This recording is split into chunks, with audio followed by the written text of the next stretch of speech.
ازل کا تذکرہ بھی بیان فرمایا، یعنی ہم دیکھیں گے تخلیق آدم کے ذیل میں واقعات، ابد کے تذکرے کے ذیل میں قیامت کے احوال ہمارے سامنے آئیں گے، اور ازل اور ابد کے درمیانی حالات گویا دنیا کی کیفیات اور اس کے معاملات کو بھی ہم اس میں سمجھیں گے۔ اس سورہ مبارکہ میں اللہ سبحانہ و تعالی نے التذکیر بھی ایام اللہ کے اعتبار سے بڑے بڑے دنوں کا تذکرہ ہے کہ جو بیان فرمایا ہے، ان ایام کے اعتبار سے بھی ہم سمجھنے کی کوشش کریں گے۔ بسم اللہ الرحمن الرحیم، الف لام میم صاد، یہ حروف مقطعات ہیں، ان کو قطع کر کے پڑھا جاتا ہے۔ اس کے بعد اللہ سبحانہ و تعالیٰ نے یہ بات بیان فرمائی کہ دیکھو قرآن کے مقابلے میں کسی اور کی پیروی نہ کرو۔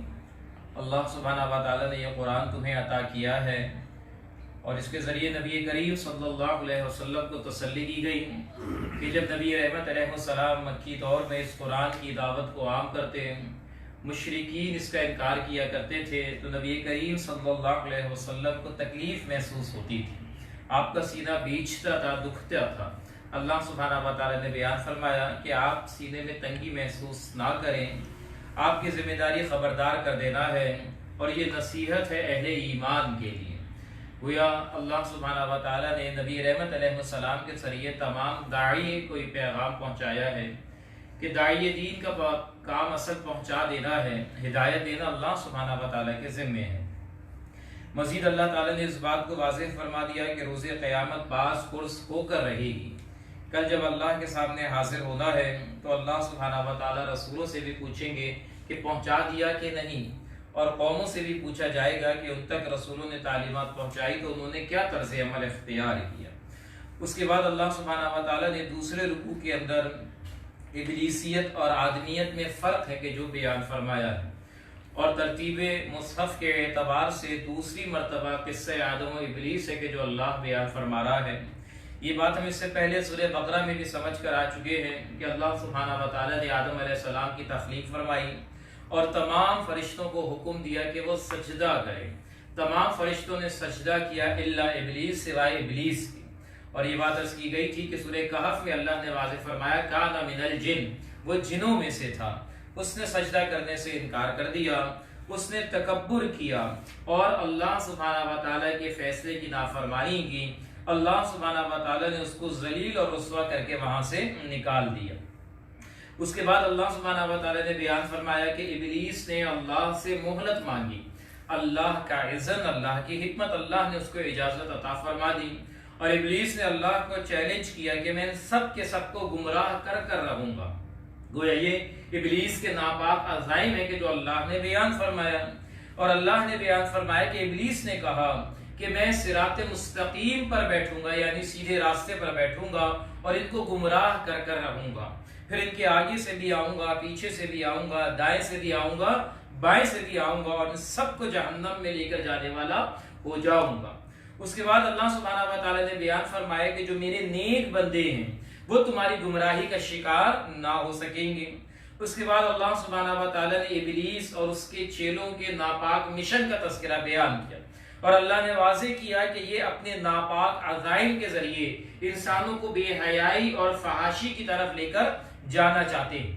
اس کے اعتبار سے اللہ نے آدم علیہ السلام اور حوا سلام علیہا کو آزمائشی جنت میں رکھا اور دکھا دیا کہ کس طرح یہ شیطان بہکائے گا، اور کس طرح شیطان نے ان کے جسم سے جنت کے لباس کو اتروا دیا اور ان کی شرمگاہوں کو ایک دوسرے پر ظاہر کر دیا۔ اس واقعے کا تذکرہ اللہ نے بیان فرمایا ہے۔ اس کے بعد اللہ نے بیان فرمایا کہ شیطان نے خطا کی، شیطان نے نافرمانی کی، اور اس کا الزام اللہ کو لگا دیا کہ اللہ تو نے مجھے گمراہ کر دیا۔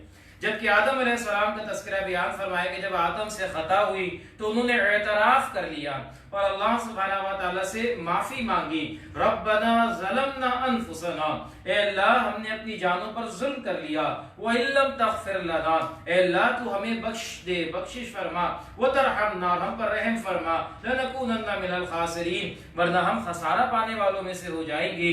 گویا یہ ہے وہ آدمیت کے جس کا تذکرہ اللہ نے بیان فرمایا ہے۔ گویا ان آیات میں اللہ سبحانہ و تعالیٰ نے آدمیت اور شیطنت میں فرق ہے کہ جو واضح کیا۔ آدم علیہ السلام کو اللہ نے عظمت اور بڑائی عطا فرمائی، جبکہ شیطان نے خود سے بڑائی کا اظہار ہے کہ جو کیا ہے۔ اسی طرح آدم علیہ السلام نے اعلیٰ مقام کے حصول اور خواہش کے لیے ان سے خطا ہے کہ جو ہوئی ہے یا کروائی گئی ہے، جبکہ ابلیس نے اپنی بڑائی کے لیے، نفسانی خواہش کے لیے جان بوجھ کر اللہ کی نافرمانی کی ہے۔ اسی طرح آدم علیہ السلام سے خطا کروائی گئی، ابلیس نے خود اللہ کی نافرمانی کی۔ آدم علیہ السلام نے خطا کی ذمہ داری قبول کی اور اللہ سے معافی مانگی، جبکہ ابلیس نے اللہ کو مورد الزام ٹھہرا دیا۔ مزید اس کے اندر ہم نے اس بات کو بھی سمجھا ہے کہ آدم علیہ السلام سے نافرمانی ہوئی، انہوں نے اللہ سبحانہ و تعالیٰ کے سامنے کوئی جواز پیش نہ کیا، بلکہ اپنی عاجزی ہے کہ جو اللہ کے سامنے پیش کر دی، جبکہ ابلیس نے اپنی نہ صرف خطا کو تسلیم کرنے سے انکار کیا بلکہ اس کے اوپر جواز بھی اس نے پیش کرنے کی کوشش کی۔ اللہ ہمیں آدمیت کی روش اختیار کرنے کی توفیق عطا فرمائی۔ تیسرے رکوع کا آغاز ہوتا ہے، اللہ سبحانہ و تعالی نے لباس کی اہمیت بیان فرمائی۔ اللہ نے بیان فرمایا لباس اللہ کی نعمت ہے کہ جو اللہ نے تمہارے اوپر نازل فرمایا ہے، اور اس کا بنیادی مقصد کیا ہے کہ تمہاری شرمگاہوں کو یہ چھپائے اور تمہیں زینت ہے کہ جو عطا کرے۔ اور اللہ نے مزید بیان فرمایا وَلِبَاسُ التَّقْوَىٰ ذَٰلِكَ خَيْرٌ، اور تقوی کا لباس زیادہ بہتر ہے۔ گویا لباس وہی لباس کہلانے کا حقدار ہے کہ جو انسان کی ستر پوشی کرتا ہو اور زینت کا باعث ہو۔ وہ لباس کے جس سے ستر نہ چھپتا ہو، وہ اعضاء جسم کا جس کو چھپانا لازم ہے، اگر وہ نہ چھپتا ہو تو اس آیت کی روح سے وہ کپڑے کا ٹکڑا لباس نہیں کہلائے گا، بلکہ وہ کچھ اور شے تو ہوگا لیکن وہ لباس نہ ہوگا۔ مزید اللہ سبحانہ و تعالی نے بیان فرمایا کہ دیکھو یہ جو شیطان ہے یہ بے حیائی پھیلانا چاہتا ہے، یہ شیطان اور اس کے ایجنٹ تمہارے اندر بے حیائی پیدا کرنے چاہتے ہیں، اور یہ وہاں سے تمہیں دیکھتے ہیں کہ جہاں سے تم گمان بھی نہیں رکھتے ہو۔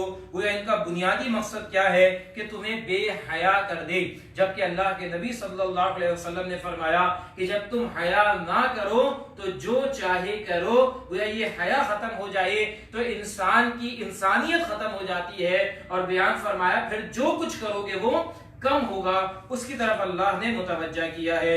اس کے بعد اللہ سبحانہ و تعالی نے واضح فرما دیا کہ دیکھو اللہ نے تمہیں زینت عطا فرمائی ہے، اللہ نے تمہیں لباس عطا فرمایا ہے، تو اس کو اختیار کرو، اور جب مساجد میں آؤ تو بہترین لباس ہے کہ جو پہن کر آؤ، اس کی طرف اللہ نے متوجہ کیا۔ اب یہ طرز عمل اختیار کر لیا گیا تھا کہ وہ لباس میں کمی اختیار کرتے تھے، وہ ان چیزوں میں اپنے آپ کو پیچھے رکھتے تھے۔ اللہ نے بیان فرمایا کہ دیکھو رہبانیت کا حکم یہ دین اسلام نہیں دیتا ہے، بلکہ جو جائز طریقے سے اللہ نے تمہیں نعمت عطا کی ہے اس کو استعمال کرو، اس کو اختیار کرو، اس سے شریعت نے منع نہیں فرمایا ہے۔ ہاں جو شے حرام ہے اس کو اللہ نے واضح فرما دیا۔ ہر قسم کی بے حیائی خواہ ظاہر ہو یا پوشیدہ ہو، اللہ نے اس کو تمہارے لیے حرام کر دیا۔ اسی طرح بے حیائی کے علاوہ اللہ کے ساتھ ہر قسم کی زیادتی، گناہ اور شرک اللہ سبحانہ و تعالی نے حرام کر دیا ہے۔ ان چیزوں سے اپنے آپ کو محفوظ رکھو۔ پھر اللہ نے واضح کر دیا کامیابی اور ناکامی کے راستے کیا ہیں۔ وہ لوگ کہ جو اللہ کے احکامات کے مطابق زندگی بسر کریں گے ان کے لیے نہ کوئی غم ہوگا اور وہ نجات پانے والے ہوں گے۔ گویا غم اور دکھ سے اللہ دور کر دے گا، اللہ کی فرما برداری کے اندر آ جاؤ۔ اس کے برعکس وہ لوگ کہ جو اللہ کے احکامات سے رخ موڑ دے اور سرکشی کرے وہ ہمیشہ ہمیشہ کے عذاب کی طرف لوٹائے جائیں گے۔ اللہ ہمیں ان لوگوں سے محفوظ فرمائے۔ اس کے بعد اللہ سبحانہ و تعالی نے فرمایا کہ جو نافرمانی کرنے والے ہیں ان کو بڑی شدید موت ہے کہ جو اللہ عطا فرمائے گا۔ گویا یہ موت کی سختیاں ان کے اوپر سخت کر دی جائیں گی۔ اس کے برخلاف اہل ایمان کے لیے موت کی سختی کو اللہ آسان فرما دے گا۔ مزید فرمایا کہ دیکھو جو کوئی بھی نافرمانی کرے گا اس کو جہنم میں ڈالا جائے گا۔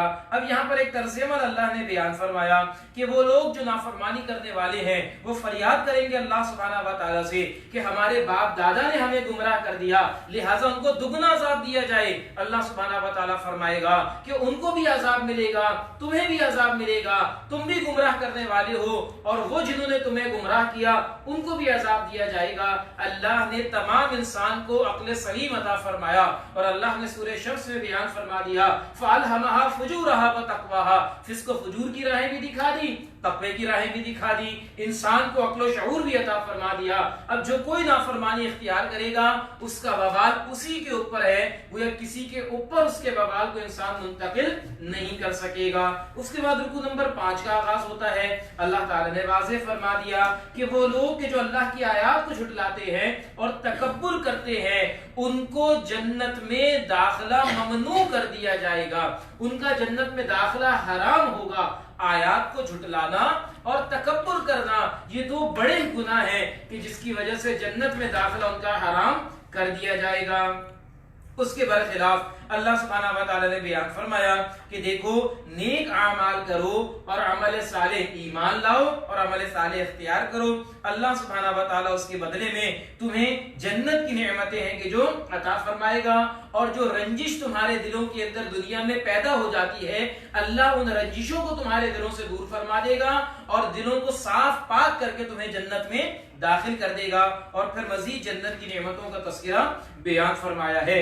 اس کے بعد اللہ سبحانہ و تعالی نے کچھ اہل جنت کی اہل جہنم سے گفتگو ہے کہ جو بیان فرمائی ہے، گویا اب یہ ابد کے حالات ہیں کہ جو اللہ نے واضح فرمائے ہیں۔ اہل جنت اہل جہنم سے گفتگو کریں گے، ان کے کچھ احوال اللہ نے یہاں پر واضح کیے ہیں کہ یہ جنت والے جہنم والوں کو پکاریں گے کہ تم نے اپنے رب کا وعدہ سچ پایا، گویا تم نافرمانی کیا کرتے تھے، تمہیں وعید آتی تھی رسولوں کی طرف سے کہ اس نافرمانی کے بدلے میں تمہیں جہنم میں جھونکا جائے گا، ذرا بتاؤ تو صحیح اب رب کا وعدہ سچ ہو گیا، ہم نے تو اپنے رب کا وعدہ سچ پایا۔ گویا وہ بشارتیں دی جاتی تھی کہ اللہ کی فرما برداری اختیار کرو، اللہ تمہیں جنت میں داخل کرے گا۔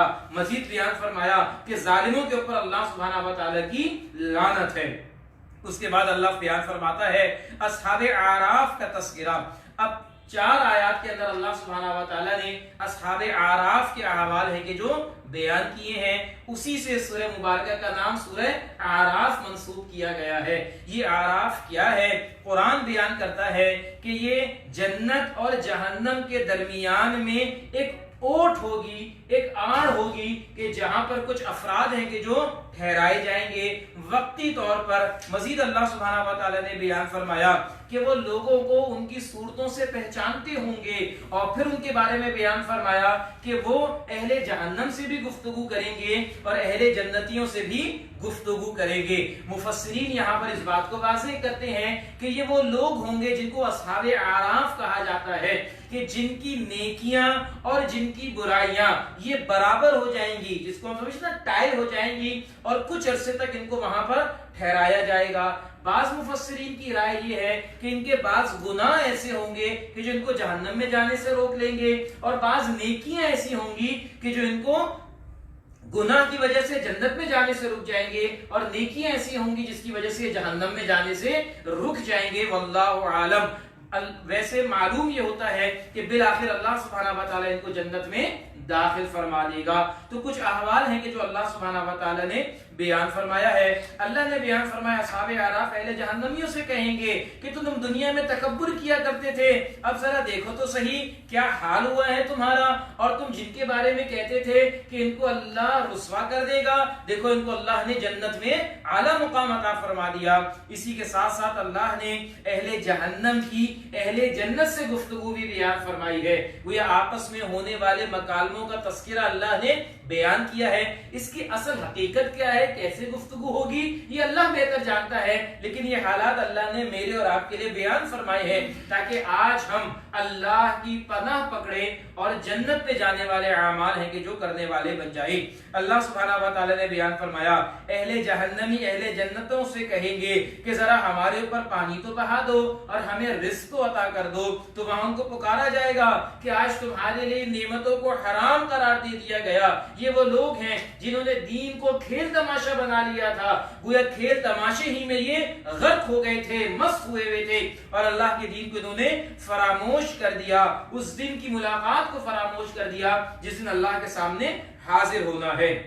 اس کے بعد روز قیامت غافلین کی حسرت کا تذکرہ اللہ نے بیان فرمایا کہ اس روز کسی کی سفارش قبول نہ کی جائے گی. وہ اللہ سبحانہ و تعالیٰ سے کہیں گے کہ ہمیں واپس بھیج دے, ہم نیک اعمال کر لائیں گے, لیکن آج کی یہ حسرت کام آنے والی نہ ہوگی. اس کے بعد 7ویں رکوع کا آغاز ہوتا ہے. یہاں پر اللہ سبحانہ و تعالیٰ کے حوالے سے بیان فرمایا کہ وہی حقیقی رب ہے کہ جو اس کائنات کو پیدا کرنے والا ہے. اللہ تعالیٰ نے یہاں پر واضح کر دیا کہ اللہ نے آسمانوں اور زمین کو 6 دنوں میں پیدا کیا ہے. پھر دعا کی کچھ آداب اللہ نے بیان فرمائے کہ دیکھو اللہ سبحانہ و تعالیٰ سے دعا گڑ گڑاتے ہوئے اور چپکے کیا کرو. اسی طرح اللہ نے یہ بھی واضح فرما دیا کہ دعا کے اندر حد سے تجاوز کرنا پسندیدہ نہیں ہے.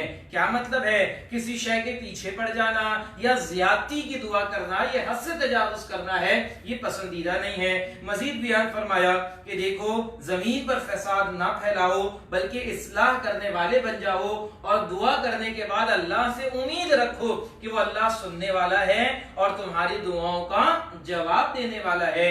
اس کے بعد اللہ تعالیٰ نے بارش کی طرف متوجہ کیا کہ یہ بارش اللہ کی بہت بڑی نعمت ہے.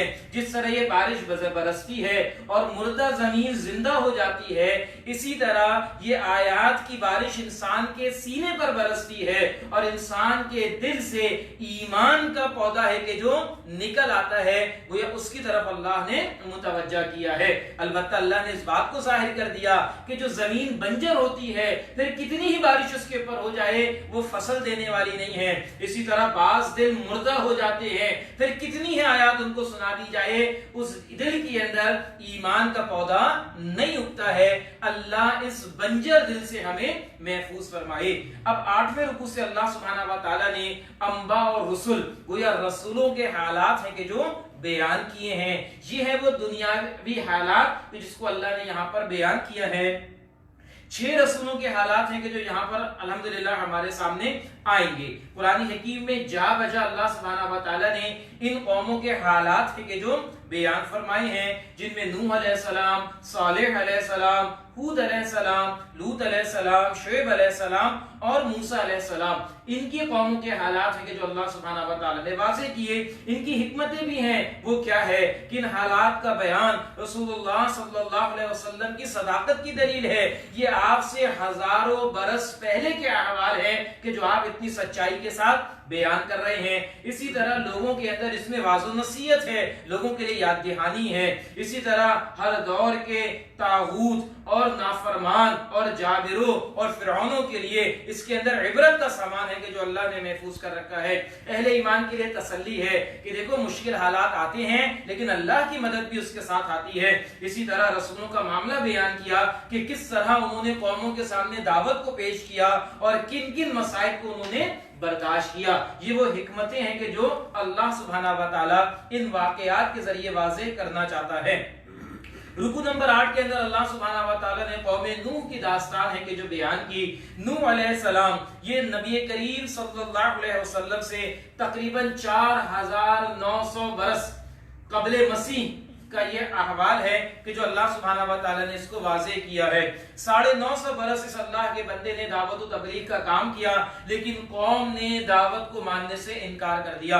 اللہ نے بیان فرمایا کہ اللہ نے بھیجا نوح علیہ السلام کو ان کی قوم کی طرف اور کہا یا قوم اعبدوا اللہ. نوح علیہ السلام نے کہا ہے میری قوم اللہ کی بندگی کرو. ما لکم من الہ غیرہ, نہیں ہے تمہارا معبود کوئی بھی اللہ سبحانہ و تعالیٰ کے سوا. لیکن قوم کے سرداروں نے نافرمانی کی اور نافرمانی ہی پر اڑے رہے. اللہ سبحانہ و تعالیٰ نے طوفان کے ذریعے اس قوم کو ہلاک کر دیا اور اہل ایمان کو بچا لیا.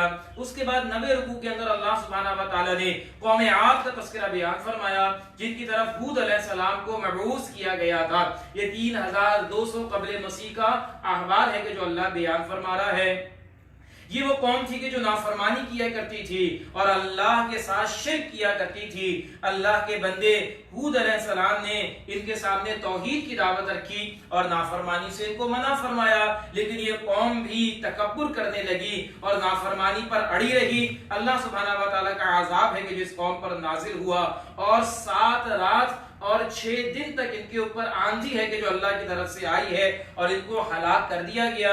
سورہ واقعہ اور سورہ الحاقہ کے اندر بھی یہ تفصیلات ہیں کہ جو آئی ہیں۔ اس کے بعد اللہ سبحانہ و تعالیٰ نے 10ویں رکوع کے اندر قوم سمود کا تذکرہ ہے کہ جو بیان فرمایا، جن کی طرف صالح علیہ السلام کو مبعوث کیا گیا تھا۔ یہ تقریباً 2000 قبل مسیح کا واقعہ ہے۔ یہ قوم بھی نافرمانی کیا کرتی تھی اور اللہ کے ساتھ شریک ٹھہرایا کرتی تھی۔ انہوں نے اپنے رسول سے مطالبہ کیا کہ ہم اللہ کا معجزہ دیکھنا چاہتے ہیں۔ صالح علیہ السلام نے اللہ سے دعا کی، اللہ سبحانہ و تعالیٰ نے اس قوم کو معجزہ دکھایا اور ایک زندہ اونٹنی ہے کہ جو پہاڑ سے برآمد ہو گئی۔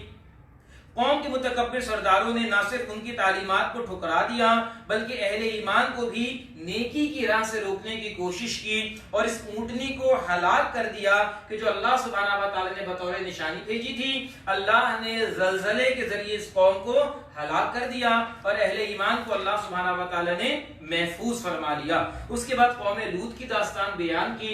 اللہ نے لوط علیہ السلام کو اس قوم کی طرف بھیجا کہ جو شرک کے ساتھ معاشرتی برائی میں بھی ملوث تھی، گویا ہم جنس پرستی، اس فحاشی کے کام کے اندر یہ قوم ملوث ہو گئی۔ لوط علیہ السلام نے اس قوم کو سمجھایا، اس قوم نے اس ہدایت کو ماننے سے انکار کر دیا۔ اللہ سبحانہ و تعالی نے ان کے اوپر عذاب نازل کیا ہے۔ اس قوم کے اوپر پتھروں کی بارش ہوئی ہے، اس کو اٹھا کر زمین پر پٹک دیا گیا ہے اور بحر مردار کے اندر اس کو غرق کر دیا گیا ہے۔ اس کے بعد رکوع نمبر 11 کا آغاز ہوتا ہے۔ شعیب علیہ السلام کی دعوت کا تذکرہ آ رہا ہے۔ شعیب علیہ السلام جس قوم کی طرف مبعوث کیے گئے تھے وہ قوم شرک میں بھی ملوث تھی اور ان کے اندر کچھ معاشی برائیاں بھی آ چکی تھیں۔ گویا وہ ناپ تول میں کمی کیا کرتے تھے، لوگوں کا مال لوٹا کرتے تھے، رہزنی کا معاملہ اس قوم کے اندر موجود تھا۔ شعیب علیہ السلام نے ان کو سمجھایا کہ دیکھو اللہ کی بندگی کرو، اس کے سوا کسی کو معبود نہ بناؤ اور معاشی معاملات کے اندر یہ جو تم حرکتیں کرتے ہو اس کو نہ کرو بلکہ اپنے آپ کو اس سے محفوظ رکھو۔ قوم کے سرداروں نے شعیب علیہ السلام کی دعوت کو قبول کرنے سے انکار کر دیا اور نافرمانی ہی پر ڈٹے رہے۔ اللہ سبحانہ و تعالی نے اس نافرمانی کی وجہ سے ان کے اوپر عذاب نازل کیا اور یہ قوم بھی برباد کر دی گئی۔ اللہ سبحانہ و تعالی نے 3 قسم کے عذاب ہیں کہ جو ان پر نازل فرمائے ہیں۔ بادلوں کے شعلے برسائے گئے، اسی طرح زوردار چیخ کی آواز ہے کہ جو ان کی طرف آئی ہے اور زلزلے کے ذریعے اس قوم کو برباد کر دیا گیا۔ اس کے بعد رکوع نمبر 12 کا آغاز ہوتا ہے۔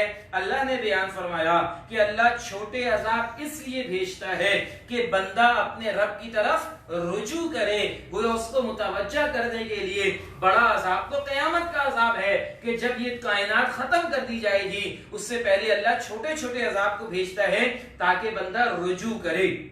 اس کے بعد اللہ نے کچھ نافرمانوں کا طرز عمل ہے کہ جو بیان فرمایا ہے اور اللہ نے بیان فرمایا کہ ہم اچانک ان کو پکڑ لیں گے اور وہ اس نافرمانی ہی میں لگے ہوئے ہوں گے۔ پھر اللہ نے بیان فرمایا کہ اگر بستی والے اللہ کی نافرمانی سے بچتے تو اللہ سبحانہ و تعالی آسمان سے بھی اپنی برکتوں کو نازل فرماتا، زمین سے بھی اپنی برکتیں عطا فرماتا، لیکن انہوں نے جھٹلایا اللہ کی آیات کو، جس کی وجہ سے اللہ کا عذاب ہے کہ جو ان کے اوپر آیا ہے۔ گویا اس سے یہ بات واضح ہوتی ہے ایمان اور تقوی حاصل کرو، اللہ کی برکات ہے کہ جو تمہارے اوپر نازل ہوں گی۔ اللہ آسمان سے بھی نعمتیں نازل کرے گا، اللہ زمین سے بھی تمہیں نعمتیں ہیں کہ جو عطا کرے گا۔ اس کے بعد اللہ تعالیٰ نے درس عبرت دیا ہے کہ دیکھو کہ یہ اللہ کو فراموش کر جاتے ہیں کہ اللہ دن میں چلتے پھرتے ان کے اوپر اپنا عذاب لے کر نہیں آ سکتا۔ یہ بے فکر ہو کر رات کو سوتے ہیں اللہ کی نافرمانی کر کر کہ اللہ سوتے میں ان کے اوپر اپنا عذاب نازل نہیں کر سکتا۔ گویا یہ ہے وہ عبرت کہ جو اللہ سبحانہ و تعالی نے دلائی ہے کہ بڑے دھڑلے کے ساتھ اللہ کی نافرمانی کرتے ہو، ڈرو اللہ سبحانہ و تعالی سے کہ جو قادر ہے اور دن اور رات کسی بھی موقع پر اپنا عذاب ہے کہ جو نازل کر سکتا ہے۔ اس کے بعد رکوع نمبر 13 کا آغاز ہوتا ہے۔ سابقہ قوموں کے انجام سے اللہ نے واضح فرما دیا کہ دیکھو عبرت حاصل کرو۔ یہ گزشتہ قوموں کے احوال اللہ نے محض اساطیر الاولین قصے کہانی کے لیے نہیں سنائے ہیں، بلکہ یہ درس عبرت ہے کہ جس طرح نافرمانوں پر اللہ کا عذاب آیا ہے، ایسے نافرمانی کرو گے تو اللہ آج بھی عذاب بھیجنے پر قادر ہے، اور جس طرح اللہ نے اہل ایمان کو محفوظ فرمایا ہے، آج بھی اللہ اہل ایمان کو محفوظ کرنے پر قادر ہے۔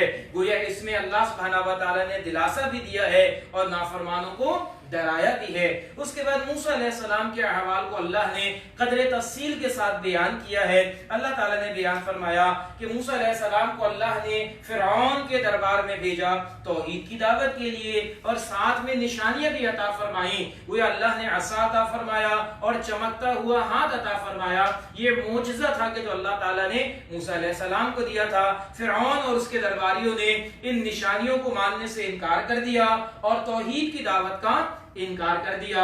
اس کے درباریوں نے کہا یہ تو کوئی جادوگر لگتا ہے، تو ذرا جادوگروں سے ان کا مقابلہ تو کروا دو۔ فرعون نے کہا اچھا ٹھیک ہے۔ وہ بازار سجایا گیا ہے اور تمام جادوگروں کو جمع کیا گیا ہے اور موسیٰ علیہ السلام کو ان کے سامنے پیش کیا گیا ہے۔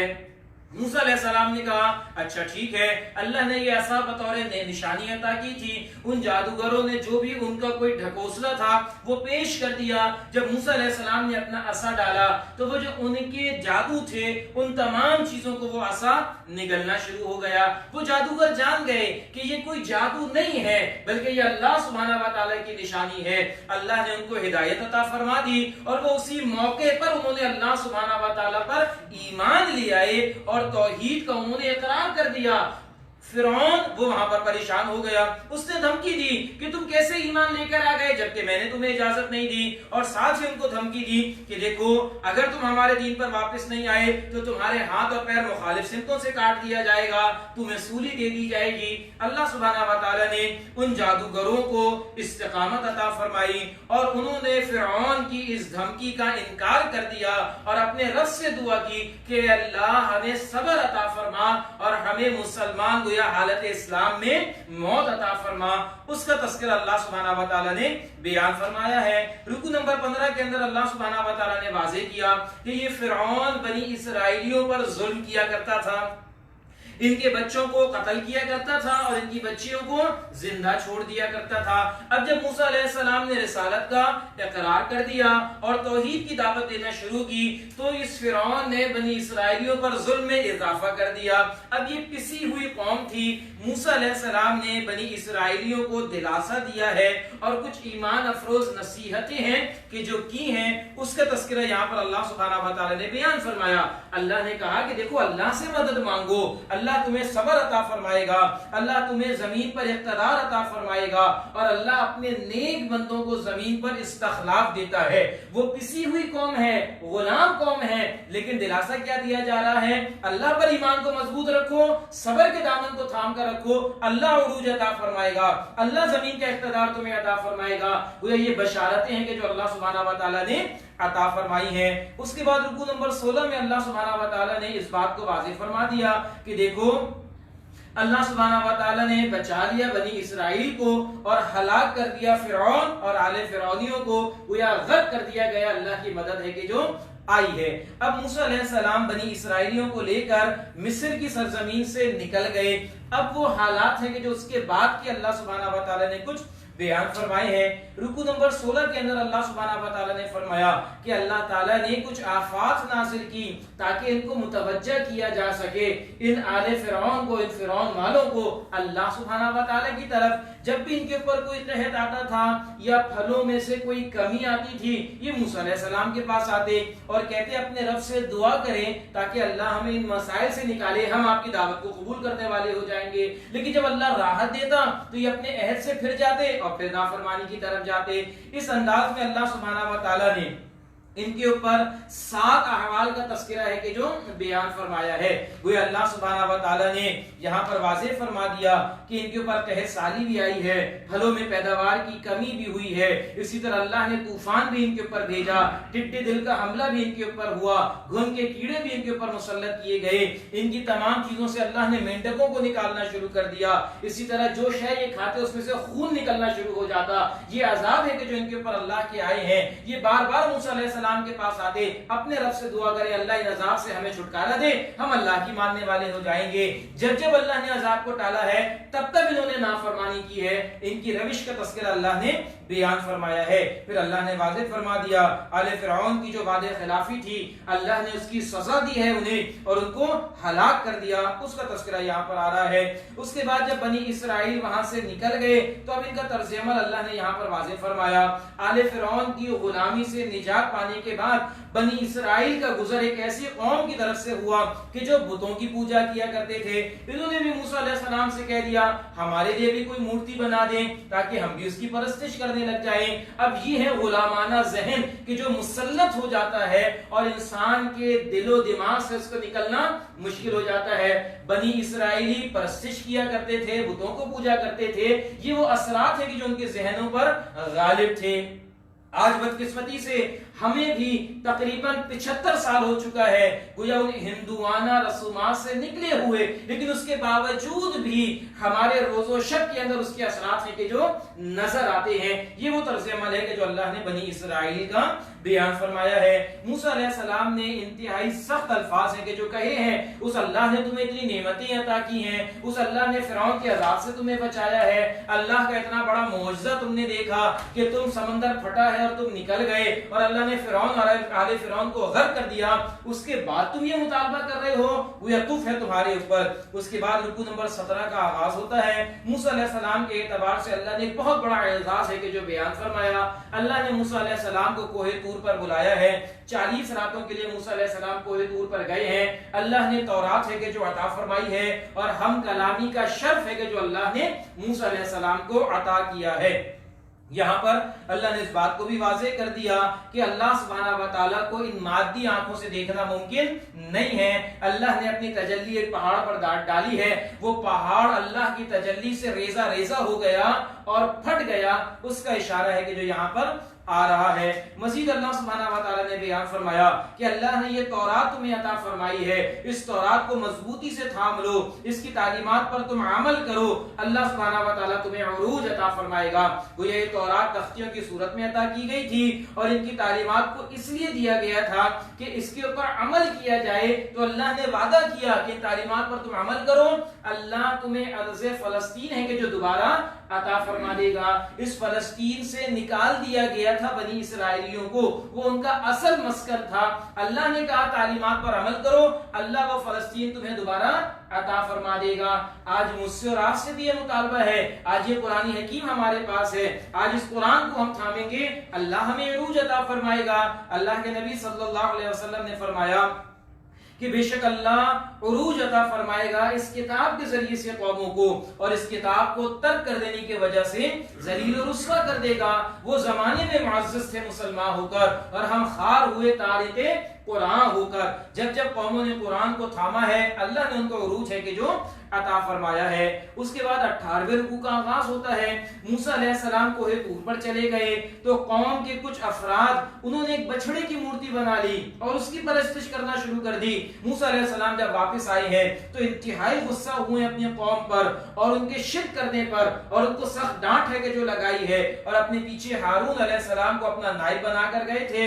ان کے اعتبار سے بھی ان کو کہا کہ یہ کیا معاملہ ہوا, تو ہارون علیہ السلام نے کہا کہ قوم میں انتشار پیدا ہو گیا تھا اور یہ میرے قتل کرنے کے در پہ آ گئے تھے. یہ وہ معاملات ہیں جس قوم نے اختیار کیا ہے. اس کے بعد اللہ سبحانہ و تعالیٰ نے یہاں پر واضح فرما دیا رکوع نمبر 19 کے اندر کہ دیکھو جن لوگوں نے بھی شرک کیا ہے انہیں دنیا کی ذلت اور آخرت کا عذاب کا سامنا کرنا پڑے گا, اور جو لوگ توبہ کریں گے اللہ کے حق میں تو اللہ سبحانہ و تعالیٰ شان رحیمی ان کے اوپر نازل فرمائے گا, اللہ ان کی مغفرت فرما دے گا.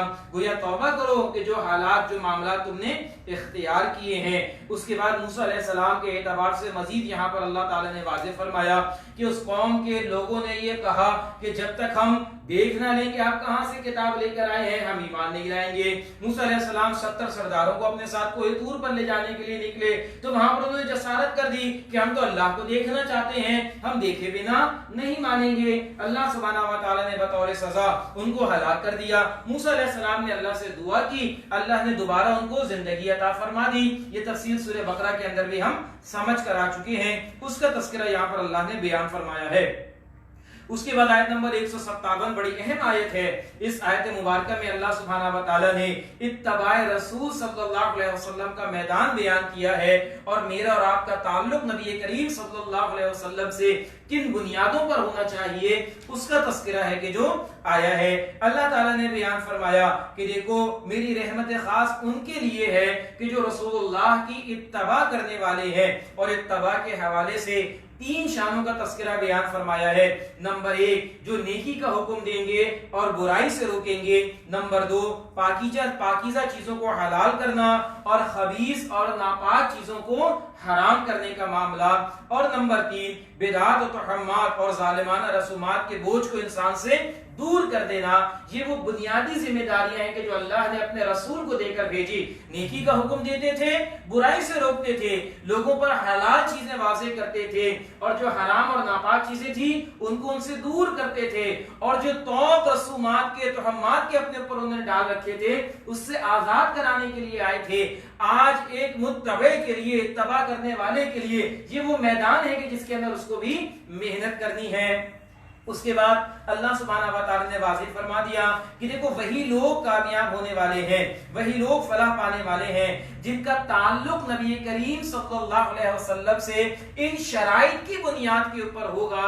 نمبر 1 یہاں پر بیان فرمایا فالذین آمنوا بہ، وہ لوگ کہ جو ایمان لائے رسول اللہ پر صلی اللہ علیہ وسلم، رسول کی رسالت پر ایمان لانا، رسول اللہ صلی اللہ علیہ وسلم کو نہ صرف اللہ کا رسول بلکہ آخری رسول اور نبی ماننا، یہ بھی رسالت میں ایمان لانے پر لازم ہے۔ پھر اسی طرح آپ کی رسالت قیامت تک آنے والی انسانیت کے لیے ہے، آپ کی رسالت پورے کائنات کے لیے ہے، اس پر ایمان لانا یہ سارا رسول اللہ صلی اللہ علیہ وسلم کی رسالت میں شامل ہے۔ نمبر 2 وعزروا، آپ کی توقیر و تعظیم کریں گے۔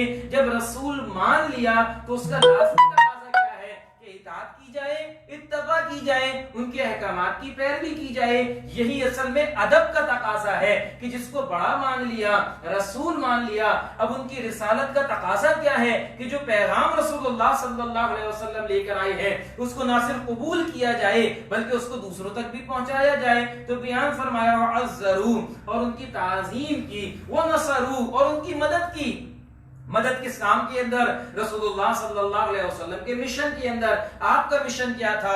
اللہ سبحانہ و تعالیٰ کا دین نافذ اور قائم ہو جائے، اللہ کے دین کی دعوت و تبلیغ، یہ وہ مقصد اور مشن تھا کہ جو رسول اللہ صلی اللہ علیہ وسلم کا تھا۔ اس مشن میں آپ کا ساتھ دینے والے ہیں۔ اور نمبر 4 بیان فرمایا واتبعوا النور الذی انزل معہ، اور اس نور کی اتباع کرنے والے ہیں کہ جو آپ کے ساتھ نازل ہوا، یعنی قرآن حکیم۔ گویا 4 شانیں یہاں پر بیان فرمائیں، آپ پر ایمان لانے والے، آپ کا ادب و احترام، توقیر و تعظیم کرنے والے، آپ کی خدمت دین کے اندر آپ کی مدد کرنے والے، اس خدمت کو، اس معاملات کو، اس مشن کو اپنانے والے، اور نمبر 4 جو قرآن حکیم میں نازل ہوا اس کی پیروی کرنے والے۔ اللہ نے بیان فرمایا اولئک هم المفلحون، یہی وہ لوگ ہیں کہ جو فلاح پانے والے ہیں، یہی وہ لوگ ہیں کہ جو کامیاب ہونے والے ہیں۔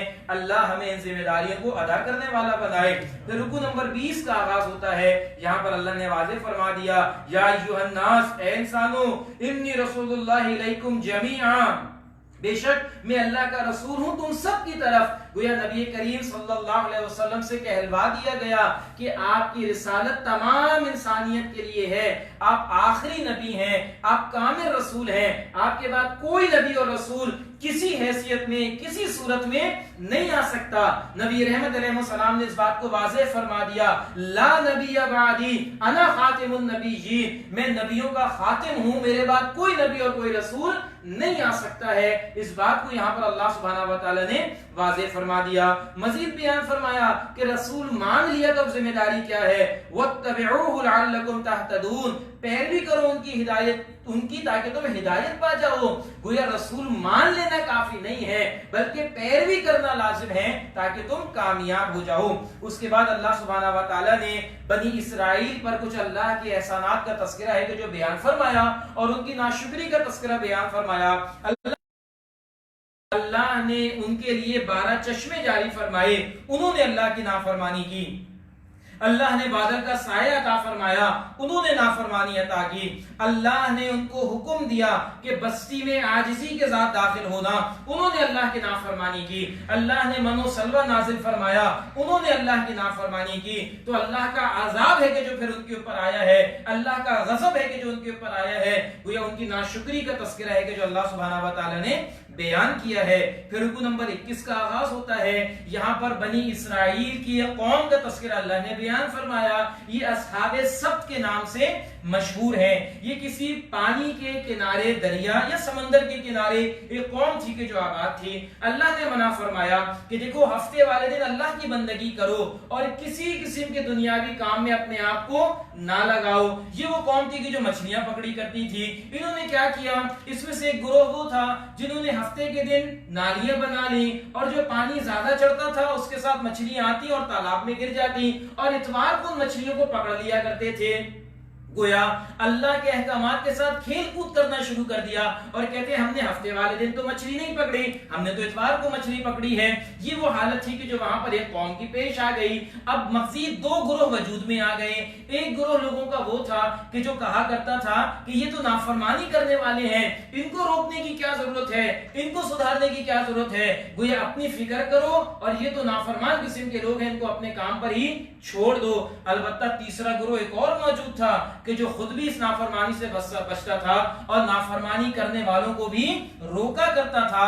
اللہ سبحانہ و تعالی نے بیان فرمایا کہ وہ جو نصیحت کیا کرتے تھے انہوں نے کہا او معذبهم عذابا شدیدا, یہ عذاب دینے والے اللہ انہیں سخت عذاب کہ جو یہ نافرمانی کر رہے ہیں اللہ اس کے بدلے میں ان کو سخت عذاب دے گا. تو انہوں نے کہا قالوا معذرۃ الی ربکم, تاکہ کل ہم اپنے رب کے حضور معذرت پیش کر سکیں کہ نہ صرف ہم خود رک رہے تھے بلکہ نافرمانوں کو بھی روک رہے تھے. وَلَعَلَّهُمْ يَتَّقُونَ, اور شاید یہ اللہ کا تقوی اختیار کر لیں, شاید یہ بھی رک جائیں.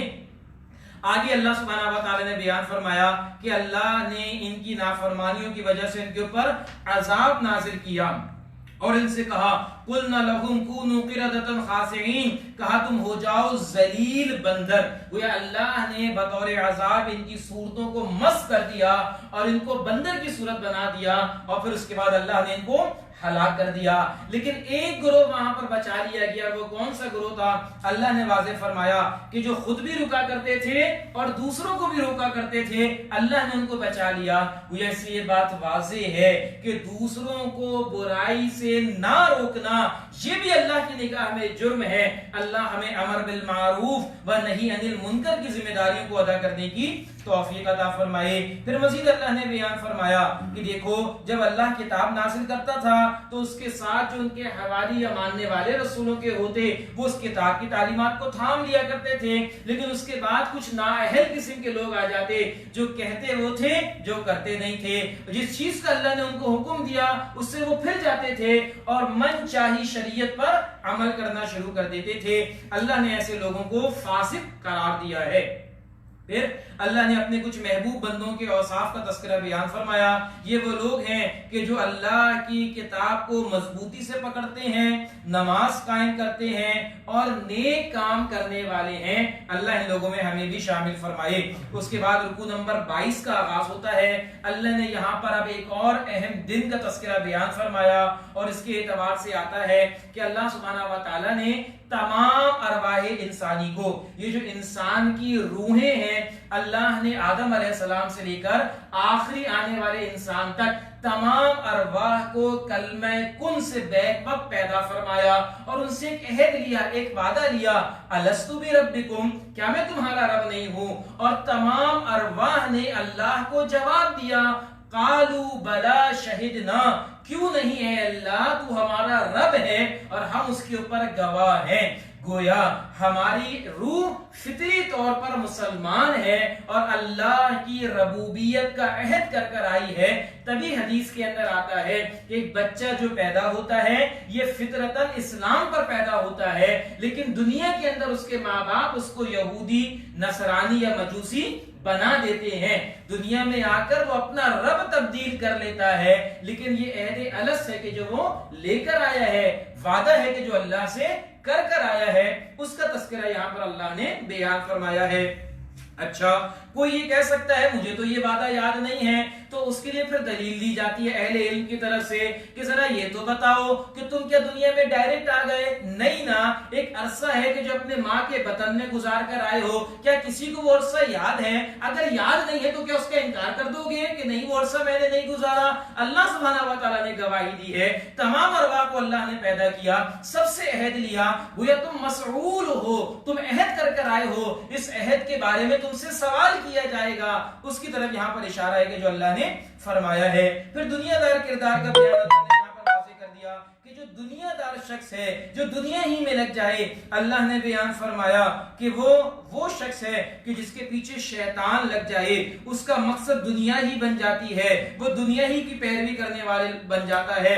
فَمَثَلُهُ كَمَثَلِ الْكَلْبِ، تو اس کی مثال ایسی ہے کہ جیسے کتا۔ اب یہ مثال بیان کرنے والا کون ہے؟ خود اللہ سبحانہ و تعالی ہے۔ وہ اللہ نے یہاں پر کتے کی مثال بیان کر کر ایک دنیا دار شخص کی مثال بیان کی ہے کہ جو دنیا ہی کا ہو جاتا ہے اور اللہ کو فراموش کر دیتا ہے۔ اللہ ان روش سے ہمیں محفوظ فرمائے۔ اس کے بعد اللہ سبحانہ و تعالی نے فرمایا یہ جو غافل انسان ہوتا ہے، جو غفلت کے اندر ہوتا ہے، یہ جانوروں سے بھی بدتر ہوتا ہے۔ جس کی روش دنیا ہو جائے، یہ چلتا پھرتا جانور ہے۔ جانور کا بھی تو یہی مقصد ہے نا، کھا لے پی لے بچے پیدا کر لے۔ اگر انسان کا بھی یہی مقصد ہو تو انسان اور حیوان میں کیا فرق رہ جائے گا؟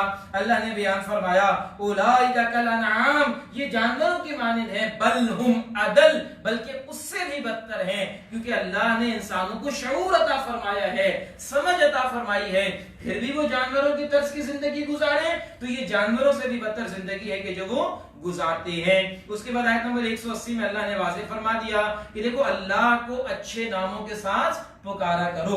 بخاری کے اندر روایت ہے، اللہ کے نبی صلی اللہ علیہ وسلم نے فرمایا کہ اللہ کے 99 نام ہیں کہ جو مختلف روایات میں آئے ہیں، جو ان ناموں کو یاد کرے گا، وہ اللہ کے ان اوصاف کو یاد رکھے گا، اللہ اس کو جنت میں داخلہ عطا فرمائے گا۔ اس کے بعد رکوع نمبر 23 کا آغاز ہوتا ہے۔ اللہ تعالیٰ نے واضح کر دیا کہ دیکھو جنہوں نے ہماری آیات کو جھٹلایا، ہم آہستہ آہستہ ان کو پکڑ لیں گے اور ان کو مہلت نہیں دی جائے گی۔ گویا دنیا میں کچھ ان کو ڈھیل دی جاتی ہے، بالآخر اللہ کی پکڑ آئے گی اور ان کو اللہ سبحانہ و تعالیٰ جہنم کے حوالے کر دے گا۔ پھر نبی کریم صلی اللہ علیہ وسلم کی اظہار عاجزی کا تذکرہ آ رہا ہے۔ یہ آپ سے سوال کرتے کہ ذرا بتائیں تو صحیح قیامت کب آئے گی؟ اللہ کے نبی صلی اللہ علیہ وسلم نے فرمایا کہ یہ اللہ ہی جاننے والا ہے، اس کا اصل علم اللہ ہی کے پاس ہے، میری طرف تو اللہ کی وحی ہے کہ جو نازل ہوتی ہے سو اس کی پیروی کرو اور نافرمانی سے اپنے آپ کو بچاؤ۔ پھر اس سورہ مبارکہ کا آخری رکوع ہے کہ جو آتا ہے، یہاں پر اللہ تعالیٰ نے واضح فرما دیا کہ دیکھو اللہ سبحانہ و تعالیٰ نے تمام انسانوں کو جوڑا جوڑا پیدا کیا، لیسکنا الیہا، یہ اللہ کی بہت بڑی نشانی ہے۔ یہ مرد اور عورت، اس کے ذریعے اللہ سبحانہ و تعالیٰ نے رشتے ازدواج بنایا ہے اور نکاح کے ذریعے ان کو جوڑا ہے۔ یہ ایک دوسرے کی تسکین اور سکون کا باعث ہے، راحت کا باعث ہے۔ یہ اللہ سبحانہ و تعالیٰ کی ایک بہت بڑی نشانی ہے کہ جو اللہ نے عطا فرمائی ہے۔ مزید اللہ نے بیان فرمایا کہ اللہ سبحانہ و تعالیٰ اس جوڑے کے ذریعے جب ان کو امید دلاتا ہے اور جب ان کی خاتون حمل سے ہوتی ہیں تو یہ اللہ سے دعا کرتے ہیں کہ اللہ ہمیں صحیح اور سالم اولاد عطا فرما، لیکن جب اللہ صحیح اور سالم اولاد دے دیتا ہے تو اللہ کے ساتھ شرک کرنے لگ جاتے ہیں، اللہ کی نافرمانی کرنے لگ جاتے ہیں۔ گویا اللہ کے احسانات اور انسانوں کی ناشکری ہے کہ جس کی طرف اللہ نے متوجہ کیا۔ ہمیں بھی مصیبت آتی ہے، اللہ اللہ کرتے ہیں، جب اللہ نعمت دے دیتا ہے تو اس کو فراموش کر دیتے ہیں۔ یہ وہ روش ہے کہ جو اللہ نے یہاں پر واضح کی ہے۔ پھر اللہ نے بیان فرمایا یہ جو معبودان باطل ہیں یہ کچھ بھی پیدا نہیں کر سکتے، وہ ان کی لاچاری کا تذکرہ ہے کہ جو اللہ نے یہاں پر بیان کیا ہے۔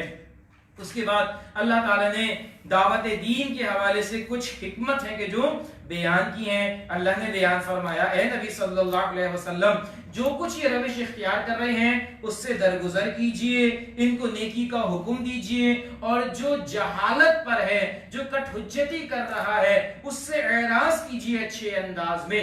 یہ دعوت کے میدان میں کچھ اصول ہیں کہ جو سکھائے جاتے ہیں۔ دعوت کے میدان کے اندر جھگڑا کرنا، بحث کرنا، یہ دعوت پر اثر انداز ہو جاتا ہے، تو اللہ نے بیان فرمایا کہ ان سے اعراض کیجئے، اور اگر شیطان کوئی چوک لگانا چاہے تو فاستعذ باللہ، اللہ کی پناہ میں آ جائیں، اللہ سبحانہ و تعالیٰ آپ کو محفوظ فرمائے گا۔ پھر سماعت قرآن کے کچھ آداب اللہ نے بیان فرمائے ہیں کہ جب قرآن پڑھا جائے تو غور سے سنو، وانصتوا، اور خاموش رہو، لعلکم ترحمون، تاکہ تم پر رحم کیا جائے۔ اللہ کا کلام پڑھا جا رہا ہے، ذرا توجہ کے ساتھ غور سے اس کو سنو اور خاموشی اختیار کرو۔ آخر میں اللہ سبحانہ و تعالیٰ نے ذکر کے کچھ آداب ہیں کہ جو بیان فرمائے ہیں۔ اللہ نے بیان فرمایا وَاذْكُرْ رَبَّكَ فِي نَفْسِكَ، یاد کرو اپنے رب کو اپنے سینوں کے اندر تضرعا وخیفا، گڑ گڑاتے ہوئے اور ڈرتے ہوئے، اور اپنی آوازوں کو بلند نہ کرو، اور صبح اور شام اللہ کو یاد کر رکھو، وَلَا تَكُن مِّنَ الْغَافِلِينَ، اور دیکھو نہ ہو جانا غفلت کرنے والوں میں سے۔ گویا دعا کے آداب کے اندر یہ معاملات ہیں کہ پست آواز سے اللہ کا ذکر کیا جائے، اللہ کو یاد رکھا جائے، اسی طرح اللہ کا ذکر کرتے وقت اس کا خوف، اس کی رقت ہے کہ جو انسان کے اوپر طاری ہونی چاہیے، اور صبح اور شام اللہ سبحانہ و تعالیٰ کو اپنے ذکر میں یاد رکھنا چاہیے۔ اس اعتبار سے ایک چیز کی کوتاہی ہے کہ جو ہو جاتی ہے، اور وہ کیا ہے؟ اللہ کے نبی صلی اللہ علیہ وسلم نے مختلف اعمال کے اعتبار سے مختلف دعائیں ہیں کہ جو ہمیں سکھائی ہیں۔ یہ بہترین ذکر ہے اللہ سبحانہ و تعالیٰ کا، اور نبی کریم صلی اللہ علیہ وسلم کے سکھائے ہوئے الفاظ یہ جامع ترین ذکر ہے۔ اللہ ان مسنون دعاؤں کو اور ان مسنون اذکار کو ہمیں اپنے روز و شب کا معمول بنانے کی توفیق عطا فرمائے۔ یہاں پر سورہ اعراف مکمل ہوتی ہے۔ سبحانک اللہم و بحمدک، نشہد ان لا الہ الا انت، نستغفرک و نتوب الیک۔ دعا کر لیں۔